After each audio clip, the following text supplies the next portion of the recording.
Bueno, hermanos, entonces para el día de hoy vamos a tratar un tema, pues hacer claridad sobre algunos puntos que hace días quiero que toquemos. Ese tema es acerca de lo que es la voluntad, la imaginación y la actividad. Estos tres, voluntad, imaginación y actividad, son las cualidades o las características del logos en nuestro sistema. Podríamos decir, si estuviéramos hablando a nivel católico o de la religión, podríamos decir que es lo que tanto habla la religión es Padre, Hijo y Espíritu Santo. La voluntad como aspecto pater, positivo, presionante. La imaginación tiene que ver con lo que es la parte crística en nosotros, y la actividad tiene que ver con lo que es el Espíritu Santo para todos los seres. Vamos a definir primero lo que es la voluntad. La voluntad, contrario a lo que nosotros pensamos, no es una fuerza. La voluntad es un poder. Lo que pasa es que nosotros nos han enseñado que la voluntad es la capacidad que nosotros tenemos de no hacer ciertas cosas. Por ejemplo, no voy a tomar, no me voy a fumar un cigarrillo, no voy a borracharme, no voy a hacer... Entonces, con eso asociamos la voluntad. Eso no es voluntad. Eso es nosotros dejar de hacer las cosas. La voluntad es una fuerza poderosa del universo y tiene que ver con el primer rayo, que precisamente ese primer rayo es el primer rayo de voluntad y poder, voluntad o poder. Entonces miremos que es un poder, y ese poder es el poder constructor o destructor de la naturaleza. Entonces es una fuerza absolutamente poderosa. Por la voluntad es que se construyen los mundos. El Logos imagina un sistema de mundos, pero luego pone su voluntad en acción, y ese poder de su voluntad hace que ese universo, después de miles o millones de años, empiece a manifestarse. Entonces la voluntad es un poder, y ese poder nosotros sí podemos entrenarlo, podemos empezar a desarrollarlo. Es muy importante para desarrollar la voluntad la repetición. Por eso es que nosotros desde muy jóvenes, casi desde siempre, desde niños, están entrenando nuestra voluntad. ¿Cómo? Cuando nosotros nos levantamos en las mañanas para ir a estudiar, y luego cuando ya somos personas adultas para ir a trabajar, y cuando está lloviendo, entonces uno dice, ay no, pero qué rico quedarme durmiendo otras 2 horas, otra media horita, otra horita, pero no, es que me tengo que ir a estudiar. O sea, no es que quiero, no, es que tengo, o tengo que trabajar porque tengo unos hijos pequeños. Si no voy a trabajar me suspenden, me echan del trabajo, ¿con qué levanto mis hijos? ¿Con qué pago el arriendo? ¿Con qué pago los pisos? Entonces tengo, o sea, ¿va a trabajar o va a trabajar? Entonces nosotros desde jóvenes venimos desarrollando la voluntad a través de hacer cosas que prácticamente no queremos hacer, pero que nos toca hacer. Hasta que llega un momento en que a través de la repetición y a través de la costumbre, nosotros nos vamos comprendiendo, nos vamos adaptando a ese ritmo de vida, y llega un momento en que no es tan difícil para una persona de pronto madrugar, o no es tan difícil trabajar, o no es tan difícil asumir una responsabilidad. Entonces la voluntad a nosotros nos la están entrenando desde siempre, desde jovencitos, desde niños, y ya uno conscientemente puede fortalecer esa voluntad. Hay prácticas para fortalecer la voluntad, prácticas de meditación. Acá habían unos personas que decían que eran discípulos del Conde San Germán, y trabajan desde con el rayo violeta y el yo soy. Se formó un movimiento grande, yo soy. Entonces yo soy voluntad, yo soy fuerza, yo soy... Eso está bien y se puede repetir, pero hay que ponerlo en práctica. Yo soy voluntad, pero cuando se llega el momento de hacer un trabajo, no lo hacemos. Entonces eso que yo estoy repitiendo, que soy voluntad, pues de poco o de nada ha de servirme. Entonces sí hay prácticas para fortalecer la voluntad. Algunas cosas que a nosotros de momento no nos gustan mucho. Entonces, algo que a mí no me gusta mucho, yo me impongo esa tarea de hacerlo para ir fortaleciendo mi voluntad. Pero no debemos confundir la voluntad con lo que es el carácter o lo que es el personalismo. Ojo, el personalismo. Entonces, muchas personas creen que son de una voluntad muy fuerte porque tienen un carácter impulsivo, agresivo o dominante sobre las demás personas. Eso no es voluntad. Eso no es voluntad. U otras personas se convierten en unos pseudodictadores en su casa, o si son gobernantes, se vuelven dictadores porque es que se tiene que hacer, pero la voluntad de ellos. O sea, la gente tiene que hacer lo que ellos quieren, pero ellos no son disciplinados en sus vidas. Pero la gente sí tiene que hacer la voluntad de ellos.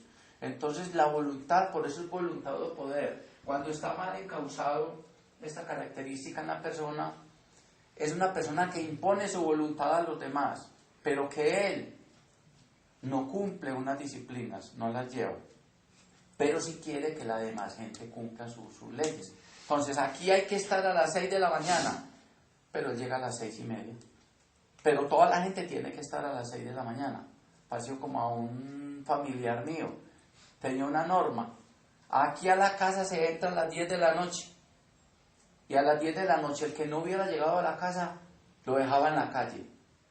Y así llegó a dejar los hijos y la hija en la puerta de la casa, amaneciendo afuera. Porque la ley era que a las 10 de la noche se cerraba la puerta. Y si llegaban a las 10:05, no, ya la puerta se cerró. Pero el hombre llegaba a la 1 o 2 de la mañana borracho en el carro y a él nadie le podía decir nada. Entonces, ¿dónde está la voluntad de nosotros? Entonces, la voluntad para las personas comunes y corrientes como nosotros tiene su base de expresión en la base de la columna vertebral, en el centro que llamamos el muladhara. Ese es el centro de expresión del primer rayo de voluntad para la humanidad común. Pero se invierte esa polaridad para los grandes iniciados y los maestros. Ellos ya no trabajan tanto con ese centro, sino con el centro superior de la cabeza. Con el centro superior de la cabeza correspondiente al Sahasrara o al tálamo óptico. Con ese centro trabajan. Y son creadores y son poderosos en ese centro de la voluntad, pero ya en el de la cabeza. La humanidad común utilizamos es la fuerza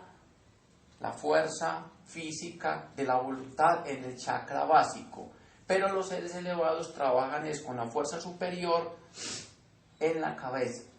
Nosotros los seres ordinarios caminamos con los pies en la tierra y los seres elevados caminan en el cielo a través de la conciencia. Entonces mire qué diferencias, la humanidad común y corriente y los grandes seres. Bueno, entonces vamos a ver que esa voluntad normalmente en los seres ordinarios como nosotros está íntimamente asociada a los deseos. Ojo, íntimamente asociada a los deseos. Nuestra voluntad, nosotros la intentamos desarrollar ¿para qué? Para conseguir bienes, para conseguir dinero, de pronto fama y muchísimas otras cosas, generalmente de orden terrenal. Sexo, todo eso. Entonces, por ejemplo, yo conozco un señor que él es reciclador y lo conozco desde hace muchísimos años, desde que yo era niño. Y ese señor para trabajar es una persona incansable. Ese tipo a las 5 de la mañana ya está levantado por ahí con una carreta reciclando. recogiendo cosas, trabajando, y lo cogen a las 10 de la noche trabajando. Y si usted a ese señor a las 10 de la noche le dice, hermano, venga, le voy a dar 10.000 pesos para que me haga tal cosa, él va y lo hace, así no duerma y así no coma, porque es un tipo absolutamente apegado a la plata y a él no le importa más nada, sino que el dinero. Y tiene por allá, ha construido en los Tugurios, tiene como 6 o 7 apartamenticos en los Tugurios, y cada apartamentico de eso lo renta como a 350.000 pesos, en los Tugurios. Ese tipo en este momento puede recibir más plata que un ingeniero, que un médico, que un abogado. Él solamente de arriendos puede recibir alrededor de unos 3 millones de pesos o 2,5 millones mensuales, fuera de lo que gana reciclando. Pero es una persona absolutamente entregada al trabajo, de una gran voluntad, pero movida ¿hacia qué? Hacia el dinero. Oiga, y no se gasta un almuerzo. Usted lo ve comiéndose un pan con una gaseosita o con una aguapanela o tomándose un fresco, pero que él se vaya a sentar, me voy a entrar a este restaurante a comerme un almuerzo, jamás, nunca.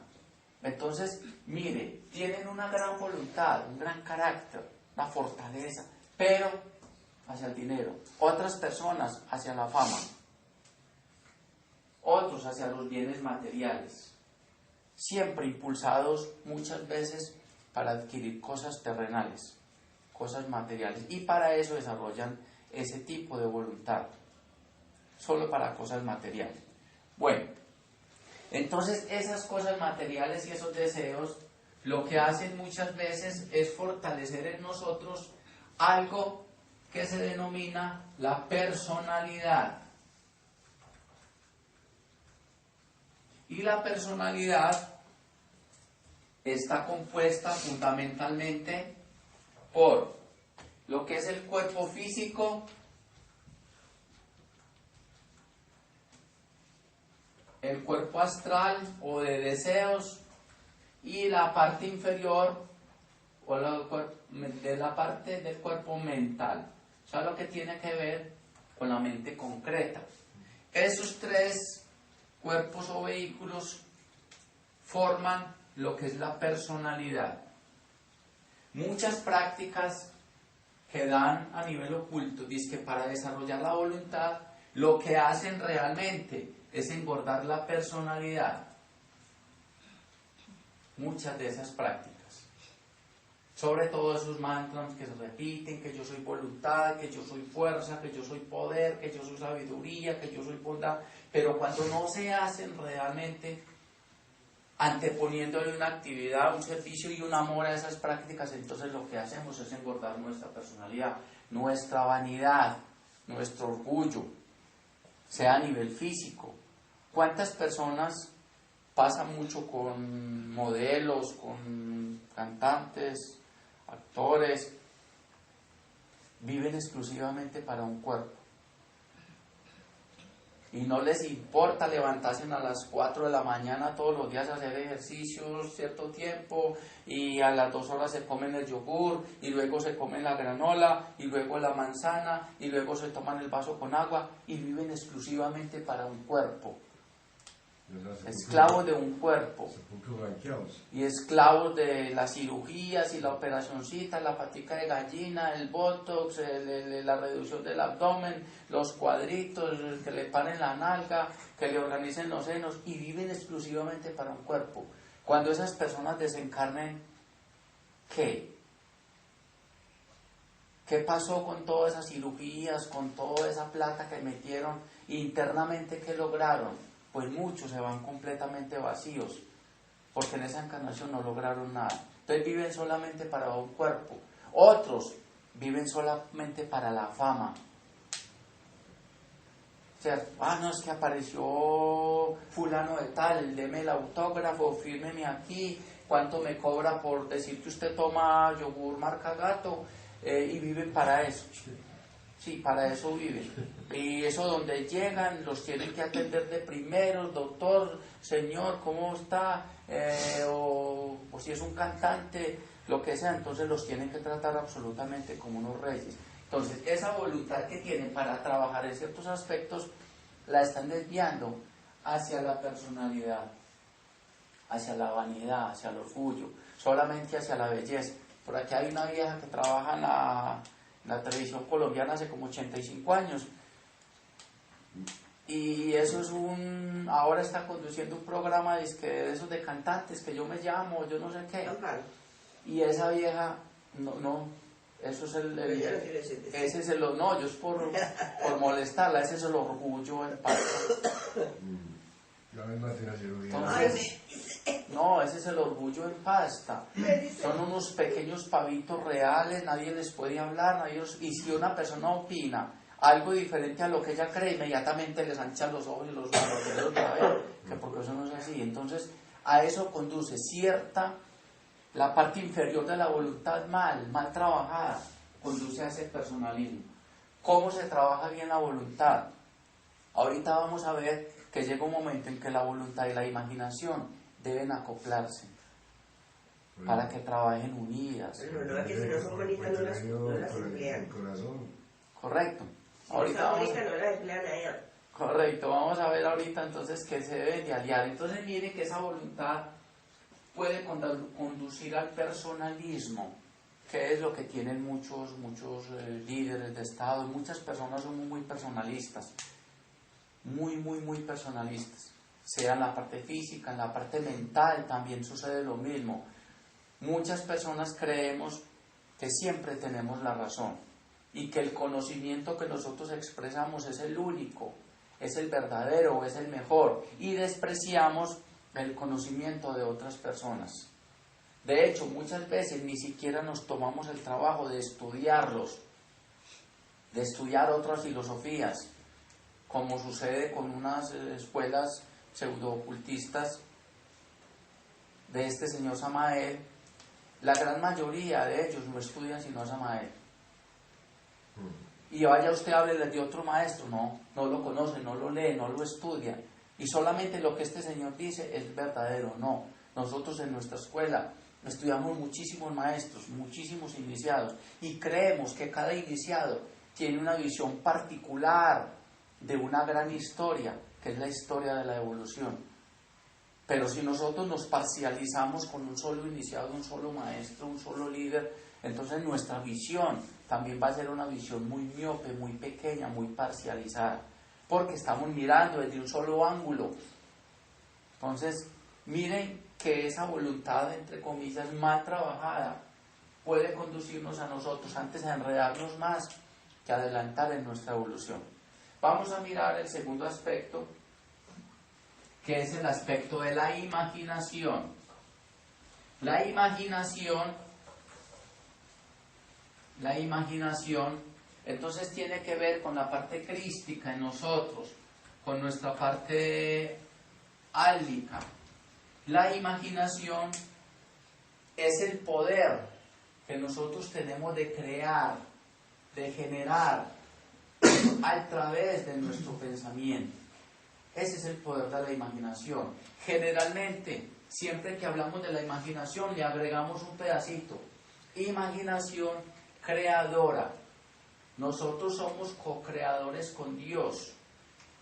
Cuando Dios se aísla en una porción del universo para crear ese universo, primero lo imagina, luego le pone su voluntad y su poder, y luego viene a la manifestación o a la actividad de su universo. Entonces, esa imaginación, al ser creadora, nos dice que nosotros también podemos crear con nuestra imaginación y que debemos tener muchísimo cuidado con aquellas cosas que imaginamos. Ojalá nosotros aprendiéramos a imaginar cosas bellas, cosas elevadas, cosas espirituales, cosas que ayuden para la evolución de todos los seres. Pero desafortunadamente e inconsciente la humanidad de estas enseñanzas, lo que imaginamos, lo que imagina el común de las personas, el 90% de los seres humanos, es basura mental que arrojamos a nuestro planeta. Generalmente no imaginamos cosas bellas, cosas grandes, y tenemos una capacidad muy buena cuando medio imaginamos para imaginar cosas negativas. casi nunca imaginamos cosas positivas. Siempre imaginamos cosas negativas, lo malo. Eso es lo que nosotros estamos enviando, eso es lo que estamos creando en el mundo mental. Sobre todo, muchas veces las mamás cometen esos errores. El muchacho no llegó a la hora que sale de la universidad, se demoró media horita más. Ay no, ¿qué le pasaría? Lo atracaron, le robaron, lo mataron, lo chuzarían, ¿dónde estará? Lo atropellaría un carro. Entonces esas imágenes son las que nosotros estamos enviando a esas personas normalmente, y casi que venimos programados para imaginar mal. Nosotros debemos de aprender a imaginar cosas bellas, cosas grandes, y podemos entrenar la imaginación. Claro, podemos entrenar la imaginación. ¿Cómo la entrenamos? A través de la meditación y a través de la visualización. A través de la visualización. Visualizar es crear en los planos mentales. Entonces, si nosotros todos los días nos sentamos 5 minuticos a visualizar aquello que queremos lograr. Es que yo quiero ser un ser muy sabio. Hombre, lo primero que debo de hacer es estudiar y leer muchísimo. Pero lo otro que podemos hacer es visualizarnos como unos seres sabios, educando a las personas, ayudando, instruyendo, brindando un conocimiento. Entonces visualizarnos, vernos en esa actitud. Es que yo tengo mi empresa y yo quiero que mi empresa sea una empresa próspera. Entonces visualícela. Mire su empresa grande, próspera, con muchos empleados, los empleados muy bien vestidos, muy bien organizados, muy prósperos, con muy buena economía. ¿Por qué? Porque si su empresa es grande y usted es un buen patrón, hombre, sus empleados también deben de vivir muy bien, deben de estar muy bien, para que la empresa pueda rendir. Entonces visualice su empresa, mire los pasos, mire sus proveedores, mire su clientela, mire sus productos, mire internamente que entran, salen muchas personas de su negocio, muy contentos. Entonces hay que visualizarla. ¿Ustedes creen que un gran ciclista, por ejemplo, como Nairo Quintana ahora, Rigoberto, o Froome, o como fueron primero Diner, ¿ustedes creen que ellos llegaron a ser tan grandes porque sí? No, lo imaginaron desde otras vidas, imaginaron ser unos grandísimos ciclistas, y luego en esta encarnación se levantaron todos los días con una gran voluntad, llueva, truene y relampaguee, a entrenar 3-4 horas diarias. Entonces, una combinación de voluntad e imaginación.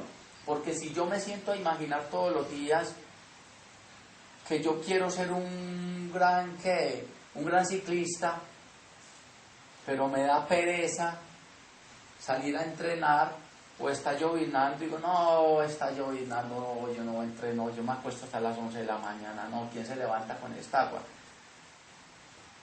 En otra encarnación podrá ser un gran ciclista, en esta no. Está imaginando, pero no está poniendo su voluntad en acción. Entonces hay que aprender a combinar esas fuerzas. Sobre todo, la imaginación es muy espiritual, es mucho más elevada, porque creamos en los mundos arquetípicos. Y luego vamos a ver que poco a poco vamos a ir haciendo que esa imagen, que es arquetípica, descienda al plano físico y se pueda concretar. Entonces la visualización es fundamental para nosotros poder lograr unos objetivos a nivel físico, a nivel mental o a nivel espiritual. Es que nosotros queremos ser unos grandes conferencistas, queremos ser en un futuro grandes maestros de la humanidad. Debemos de imaginarlo,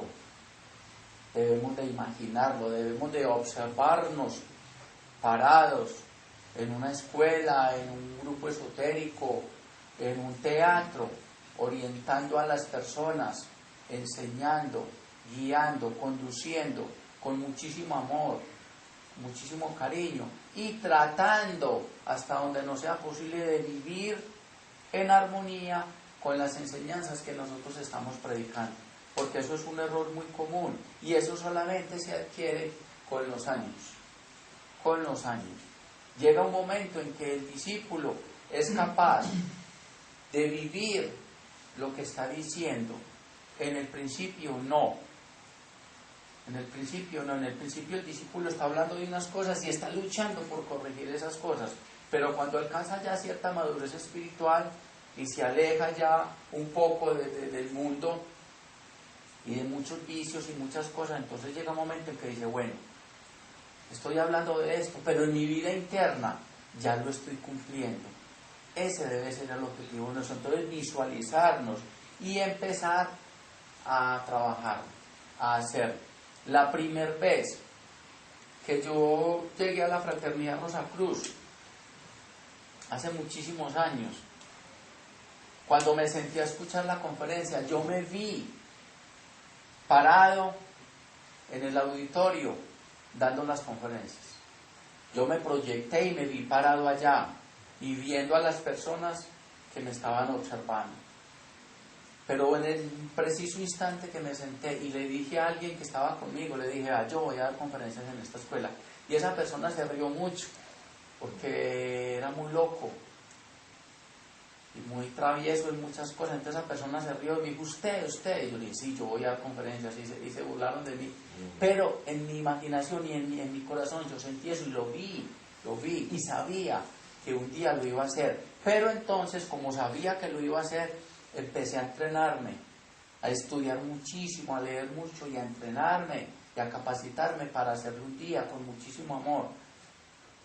Entonces, esa imagen nosotros podemos y debemos trabajarla, pero cambiarle esa faz negativa de que siempre estamos pensando que en un futuro funesto. No, es que quién sabe cómo iría a morir. Ay, no, que no me vaya a dar tal cosa, que no me vaya a dar una tuberculosis, que no me vaya a dar cáncer, que no me vaya a dar esto. Y las personas, desde jóvenes, muchas veces están pensando ya cómo se van a morir. Y están imaginando de qué se van a morir. Y no han vivido aún una vida, no. Imaginemos cosas bellas, cosas grandes. Imaginemos que somos seres sabios, bondadosos, santos, puros, inteligentes. Imaginemos lo que nosotros queremos lograr. ¿Qué queremos lograr nosotros en la próxima existencia? ¿Quién quiero ser? Desde ya debemos de empezar a prepararnos y a imaginar qué queremos ser. Yo tengo claro qué quiero ser en mi próxima existencia y tengo claro qué quiero ser por allá en un futuro, ojalá no muy lejano. Yo lo tengo claro, lo imagino, lo trabajo, lo sé, lo busco. Pero les pregunto, nosotros internamente tenemos claro qué queremos ser hacia el futuro, en esta encarnación, cómo queremos partir, hasta dónde queremos llegar, y en la próxima encarnación, qué queremos ser, quién quiero ser. Eso lo debemos de empezar a programar desde hoy, a través de nuestra imaginación y a través de trabajar para lograrlo. Porque eso lo vamos a ver en el tercer aspecto de la charla de hoy. Entonces vamos a mirar lo que es la actividad. Actividad, que es el tercer aspecto del logos. Decía que era voluntad o poder correspondiente al aspecto padre, imaginación correspondiente al aspecto hijo, y actividad correspondiente al Espíritu Santo. Siempre que nosotros ya hablamos de Espíritu Santo, estamos hablando de cosas concretas, de cosas que nosotros hemos logrado materializar, cosas que nosotros hemos logrado condensar para trabajar físicamente. Entonces, cuando nosotros colocamos el mediador, que es la parte crística o la imaginación en actividad, proyectamos el poder de nuestra voluntad, viene el tercer aspecto, que es el que se va a encargar de materializar las cosas. Ese tercer aspecto es el aspecto actividad. Se necesitan esas tres cosas para que nosotros podamos concretar y materializar algo. Vamos nuevamente al ejemplo de un deportista. Quiero ser un gran deportista, quiero ser el mejor ciclista del mundo, perfecto. Lo expresó, lo imagina, lo quiere lograr. Debe de tener la voluntad para entrenar 3, 4, 5 horas diarias. Con buen clima o con mal clima, o con muchas comodidades o pocas comodidades. Pero debe tener esa tenacidad y esa voluntad para entrenar con muchísima disciplina. Debe ser muy disciplinado, alejándose ¿de qué? Del licor, de las drogas, de las mujeres, de las parrandas, de cierto tipo de alimentación. Pues yo leí un librito donde dice, porque para uno coger voluntad, entonces no pensar tanto en uno, sino en la gente. Eso. Sí, pero en ese caso ya es un tipo de voluntad más elevada, porque ya usted está pensando en trabajar por los demás, ¿cierto? Eso está bien. Ese tipo de voluntad la manejan mucho ya los que son los discípulos o ciertos iniciados que hacen ciertas prácticas o echan sobre sus hombros ciertos trabajos materiales para ayudar a las comunidades. Yo, por ejemplo, hace días vi en Discovery un documental de una señora en la China, una señora muy pobre, y la señora trabaja por allá vendiendo legumbres y vendiendo cosas de pescado, pero es muy pobre.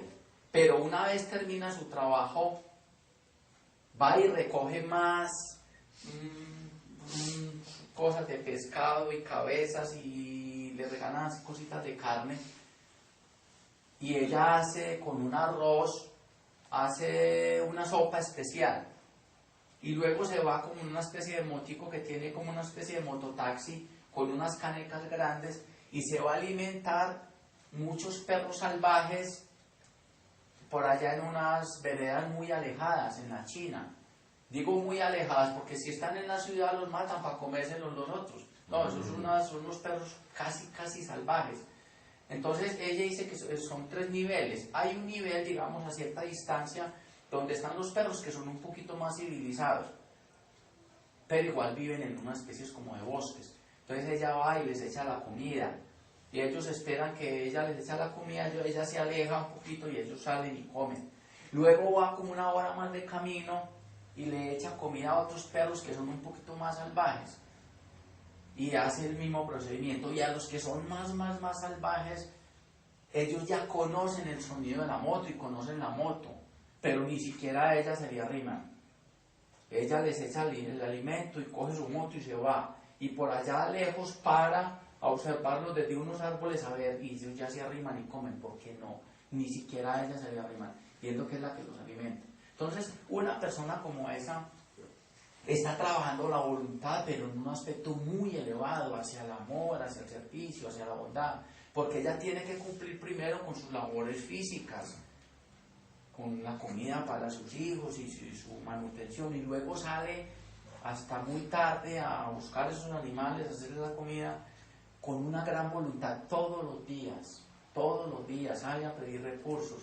Entonces esas personas que trabajan tanto por los demás, hombre, ya están muchísimo más elevados, aunque probablemente no tengan un gran conocimiento esotérico o filosófico, o no hablen francés, no alemán. Son personas que están muy evolucionadas, porque han comprendido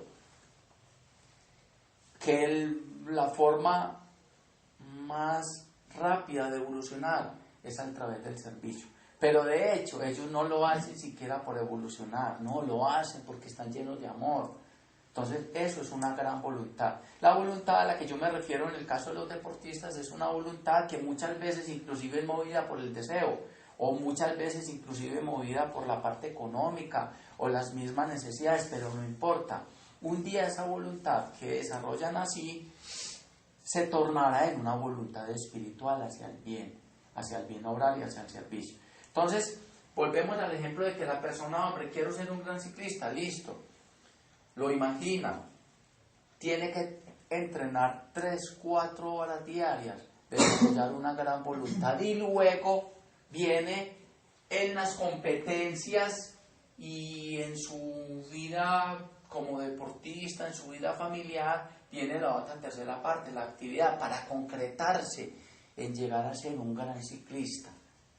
Concretarlo, verlo desarrollado, para eso necesita años de esfuerzo, de lucha, de mucho sufrimiento, de muchas caídas, de mucho dolor, porque uno ve al ciclista ya montado en el podio y recibiendo el premio y todo, pero cuando se caen, cuando compiten por allá en esos aguaceros y en esos solazos y muchas cosas que les ocurren, muchas veces se van a montar bicicleta con un pocillito de aguapanela porque no pudieron desayunar bien porque aún son pobres.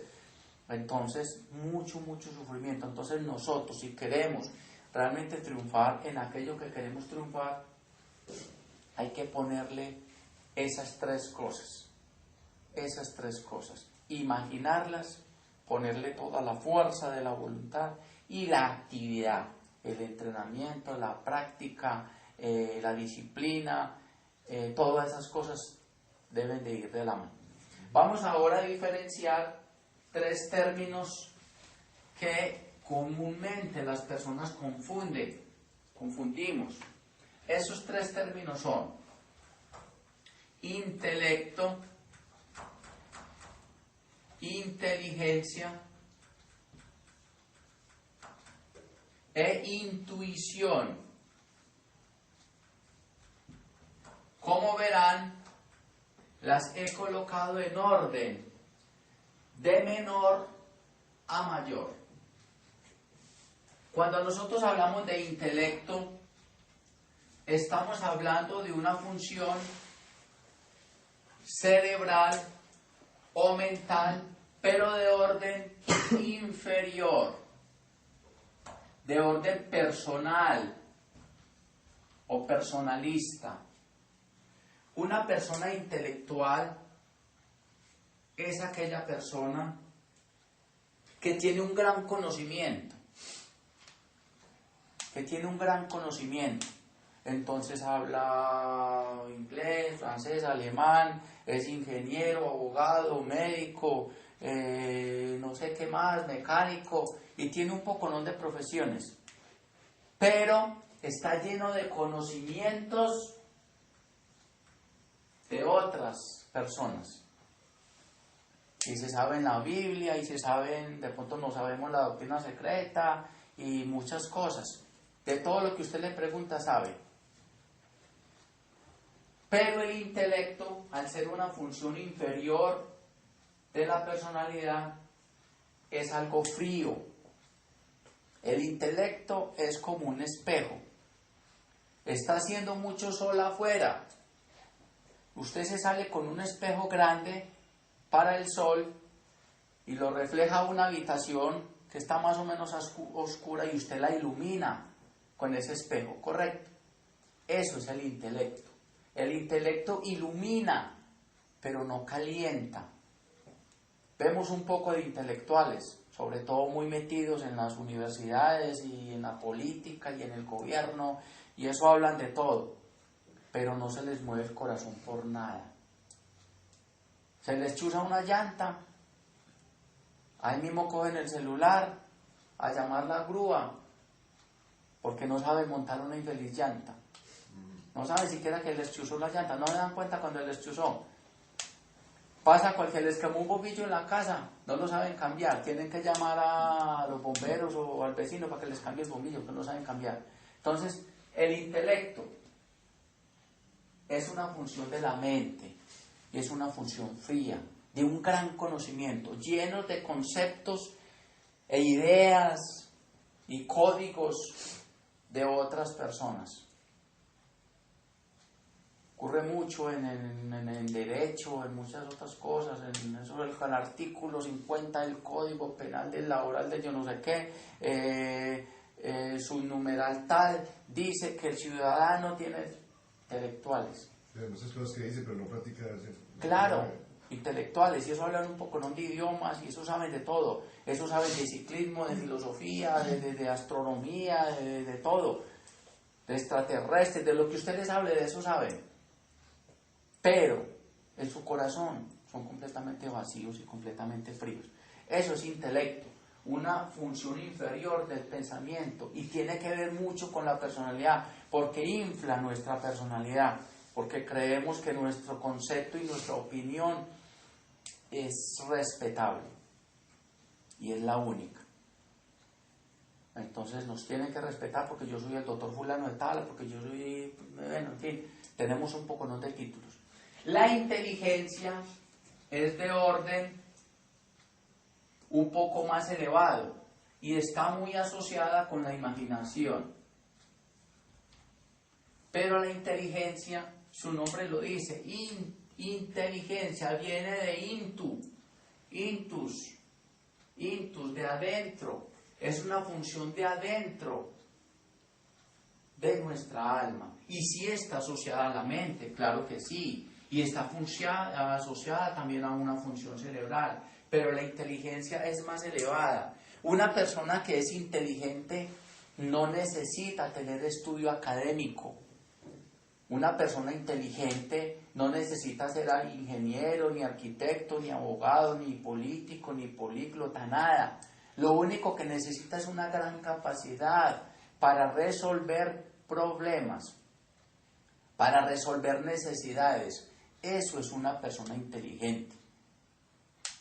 Una persona inteligente, no sé, se perdió en la selva y él halla la forma de sobrevivir.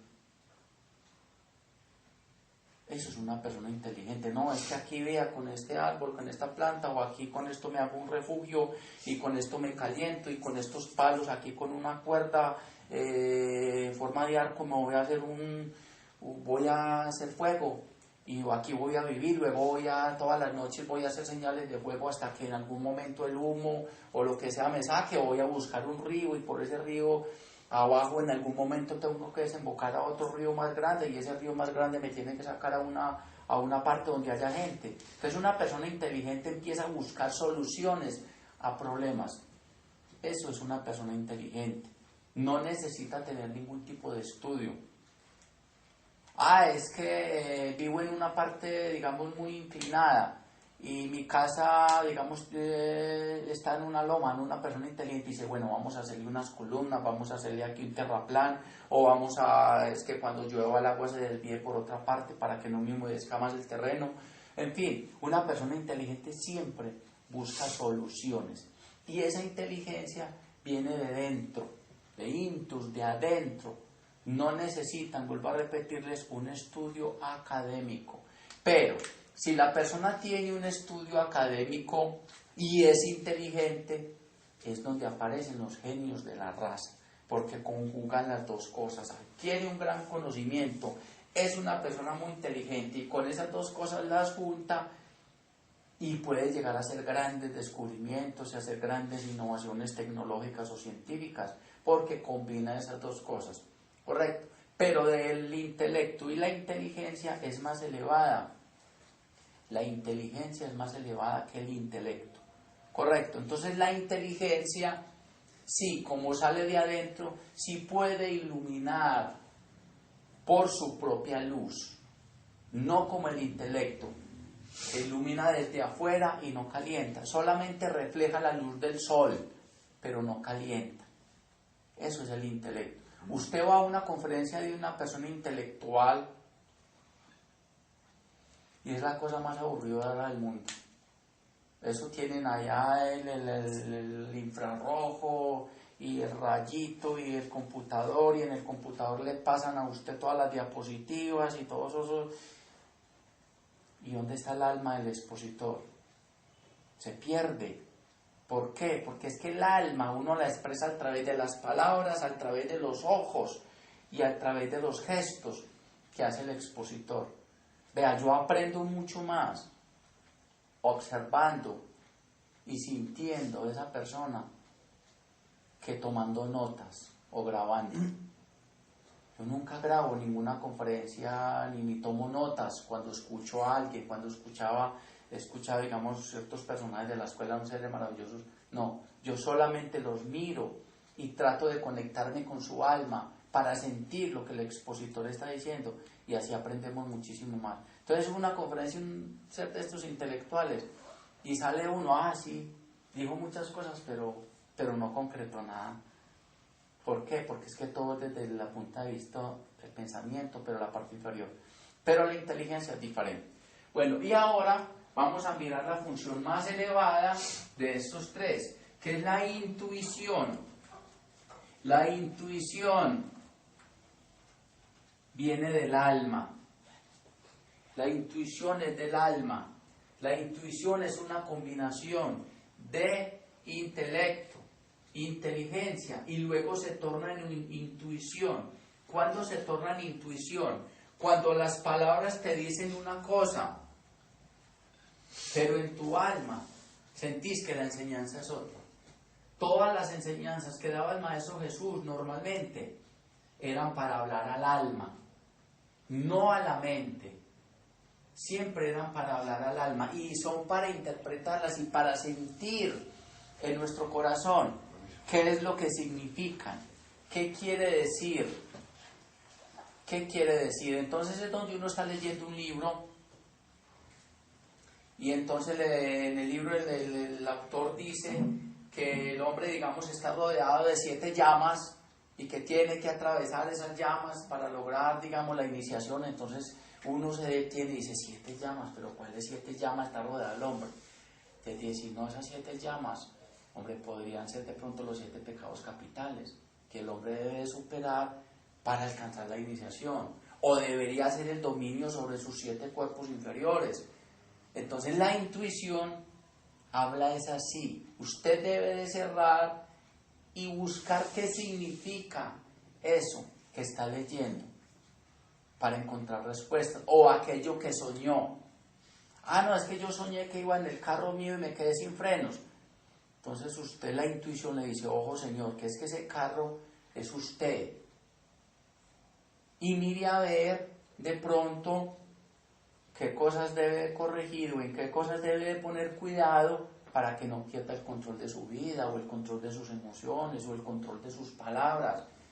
Eso es lo que nos dice la intuición. Entonces la intuición es una función del alma que lógicamente está apoyada en una inteligencia y estaría apoyada en un conocimiento, pero que va muchísimo más allá de esos otros dos. La intuición es lo más elevado y será el 6º sentido que nosotros desarrollaremos en la 6ª raza raíz. Desarrollaremos la intuición, que está íntimamente aliada con la imaginación. Las mujeres son más intuitivas que los hombres, pero cuando ya se tiene cierto nivel evolutivo, correcto, cierto nivel evolutivo, estamos hablando de personas normales, porque en iniciados ya sí es diferente la cuestión. Ya un iniciado, pues de por sí es un ser muy intuitivo, es un gran vidente y pues tiene, digamos, otras facultades, pero en nosotros apenas la intuición está empezando a desarrollarse. Pero nosotros por ahora no la escuchamos. A mí cada rato me tumban y me meten un poco de problemas porque no escucho a veces esa intuición. Y la intuición le dice, ojo, que esta persona es mentirosa, o esta persona es tumbadora, o es solapada, o hay algo que no me cuadra. Y entonces la intuición le dice a uno eso, ojo.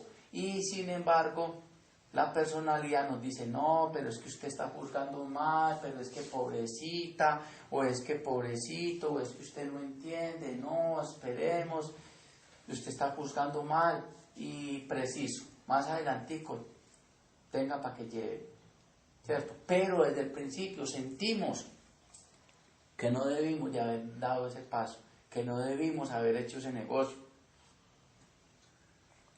que no debimos de haber tratado con ciertas personas, y la intuición no lo dice, pero sin embargo a veces no la escuchamos. Entonces la intuición es una función del alma que nosotros estamos empezando a desarrollar. ¿Una alarma? ¿Una qué? ¿La alarma? Sí. Un seguro que tenemos ahí, pero que por ahora no le ponemos mucho cuidado. Entonces, estamos empezando a desarrollar la intuición, tratemos de escucharla, a ver internamente qué sentimos, sobre todo cuando estamos estudiando los libros, porque los maestros enseñan es en parábolas, ellos enseñan es de una forma velada, para que el estudiante o el discípulo desarrolle su intuición. Y si no capta esas enseñanzas, hombre, eso indica que aún no está preparado para otras enseñanzas más elevadas, pero el maestro tira las enseñanzas, es así, para que sea la intuición la que hable en nosotros. Entonces, por ahora, digamos, son esos aspectos a desarrollar. No sé si tengan alguna inquietud o quieran hacer algún comentario acerca de esas partecitas. ¿Por qué quería hablar sobre estos tres aspectos del final? Intelecto, inteligencia e intuición, porque los confundimos mucho. Sobre todo, creemos que una persona que es intelectual, porque habla mucho, entonces creemos que esa persona es muy inteligente. No, no tiene que ver. Simplemente repite cosas que ha leído en muchos libros, o que ha visto en Discovery Channel o en History Channel, pero no es algo interior. Cuando se le muestre una dificultad, un problema, o haya que resolver algo, hasta ahí llegó, porque es que no lo ha leído en el libro, ni lo ha visto en internet, él no sabe qué hacer. Entonces, es muy bueno que diferenciemos esas cuestiones. A nivel de psicología, nosotros todos se lo soltamos al pobre cerebro. No, el cerebro no es el que piensa. El cerebro es un instrumento de la mente, y la mente es un instrumento del alma y del ego, del espíritu. Entonces el cerebro simplemente procesa unas informaciones, responde a unos estímulos, pero es el pensador, el ego, el que se encarga realmente de todas esas funciones. El cerebro es el instrumento de la mente, y la mente es un instrumento del alma o del ego, porque alma y ego no son lo mismo, pero para por ahora no confundirlos, tomémoslos como si fueran sinónimos, porque alma es una cosa, ego es una cosa y la mónada es otra cosa. Pero más adelante trataremos de esclarecer esos conceptos. No sé si quieran hacer algún comentario. Sí, no. Yo te iba a preguntar, ¿la imaginación se relaciona en algo con el amor y la sabiduría? Claro, Norma, muy buena su pregunta. Sí, una persona, mientras más ha desarrollado ese aspecto amor-sabiduría, es más imaginativa y es más creativa. Correcto. Pero también la imaginación puede ser estimulada por la parte inferior de ese mismo segundo rayo de amor-sabiduría. Cuando no se torna sabiduría, sino que se torna astucia y malicia y maldad. Y cuando no se torna amor, sino odio. Porque es que cada rayo es bipolar. Tiene un lado oscuro y tiene un lado positivo. Entonces, el lado brillante, luminoso del segundo rayo de amor-sabiduría tiene que ver con la imaginación creadora, con la divina imagen, que es creadora y es maravillosa para el beneficio de todos los seres. Pero cuando no, está imantada o aspectada por ese amor, con esa parte odio, astucia, y es donde tenemos los terroristas, donde tenemos seres absolutamente malvados que por allá viven maquinando, imaginando y creando aparatos y fijándose en cómo hacen para que la bomba estalle cuando pase el metro o cuando el avión alcance cierta altura, y eso hacen unos planes y unas estrategias absolutamente malvadas, maquiavélicas, pero con una gran astucia, y eso es la desviación de ese segundo rayo de amor-sabiduría, pero en su faz oscura y en su faz, digámoslo así, malvada. Bueno, entonces dejémoslo